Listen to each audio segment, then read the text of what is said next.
the new destination now is Dubai. It's actually Dubai now. United Arab Emirates. Yes, that's the new destination now. A lot of Nigerians are trapped there.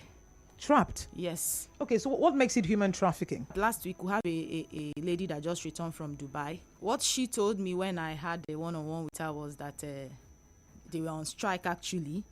So they told her that she can go. This ASUU strike? Yes. That she can go for 3 months. Okay. So she was given 3 months visa. So she left in March this year, and the arrangements was that she was going there to work. Okay. As a nanny or a cleaner. Okay. Then she could be lucky. She could see an Arab man that will fall in love with her. Do Arab men marry outside their tribe? I wouldn't know, but that was the story she told me. No, really. I was talking about this a few days ago. That's the deception we're talking about, because sometimes they're always brainwashed. That's just the truth of the matter. They're always brainwashed. So she bought the idea. Her passport was prepared for her.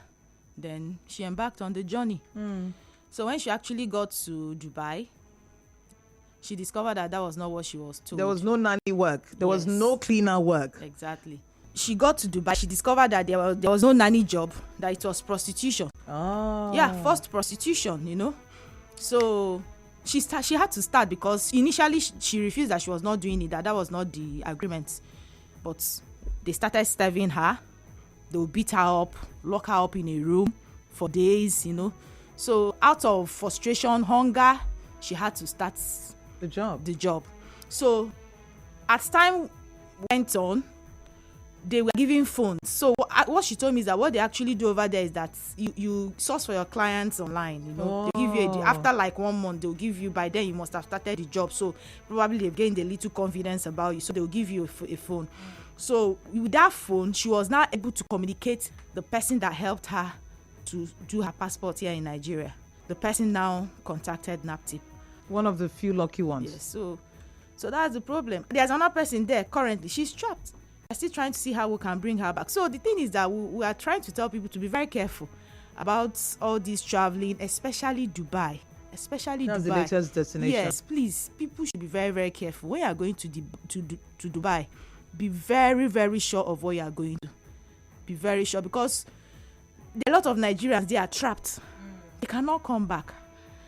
So they are prostituting, and deep down them, that is not what they wanted. They wanted a better life. So let's talk about some of the signs that a person can, see to know that this is possibly not what they're saying it is. Okay, like I said earlier on, deception. Yeah, they deceive you, paint something good for you, something nice, easy going for you. Then a lot of times they're the ones that will prepare your passport, your transportation. Who does that for free? They'll tell you, don't worry, when you get there and work, you give us the money. You have to put 2 and 2 together. I'm going for this person is paying my transport, this person is procuring my visa for housing me. So you should be able to think better than that. Again, sometimes taking, they'll say, okay, we are going to take a note. They'll cut their fingers, put their blood, mix it, do some little concussion. This oath is just for nothing, but when you get there, you don't have to disappoint me. You have to do our bidding, you have to do our agreement. For crying out loud, why will I have to take an oath if actually I'm going for something genuine? Yeah, so maybe at that point, make it look like you're going to pay back what we've spent to get you to Dubai. So it's not you're going to prostitute necessarily. No, you're going to get a job, but you're going to pay back as we agreed. Exactly. The person now gets there and find out that that's not, because definitely when you go there and find out that that's not what you bargained for, you as a person want to pull out. But that oath you people took, it's binding. Yes, it's binding. If you go contrary, you die. Your family members will die. So these are part of the compelling factors that make them to actually do that. Because a lot of them, a lot of times when they come back, they'll tell you that yes, I got there, and I discovered that it was this, and I said I was not. They will remind you, we had an oath, or we took an oath, so you better keep to the bargain, except you want to die. We don't know if anyone has died, though. That is it. That's the thing. Nobody has died. All those things are fraud. It's the fraudulent aspect of it, just to make them to do the work. But they a lot of times are not well informed, so they fall prey to such practices. Let's talk about secrecy. How much secrecy do people normally have or keep in the course of doing these things? What have you found? Yeah, you find out that even in the course of this, there are discussion about the journey for a better life. They'll tell you, don't tell anybody. These days, there are a lot of enemies of progress. Even your father and mother, don't tell them. Don't worry, when you get over them, call them. After all, you're a big girl.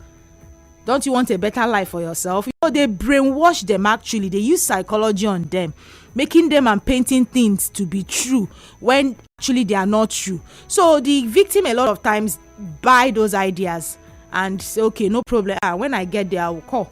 Some of them don't even get to court for maybe after like 2-3 months.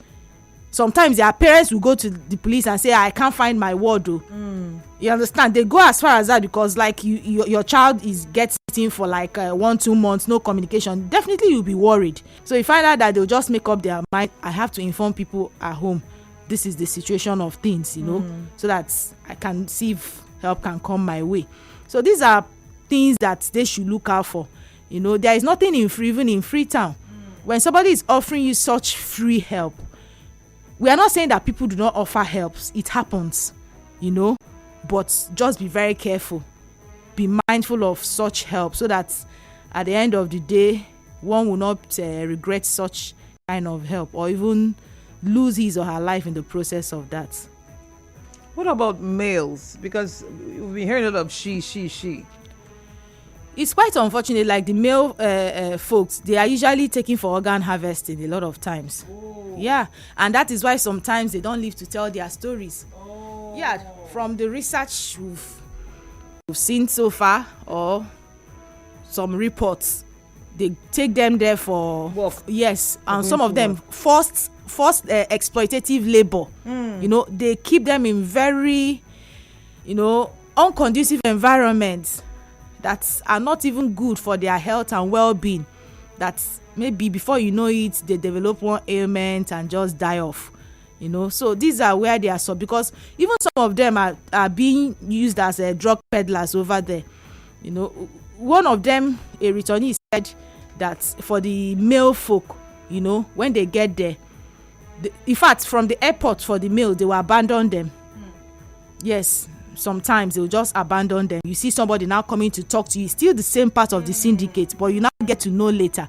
They will talk to you, okay, like they're going to provide help. Yes, so you're just new, you follow them, they'll take you to the slums and you start selling drugs for them because you're just new, you have no option. They cannot do it, but they will use you to do that.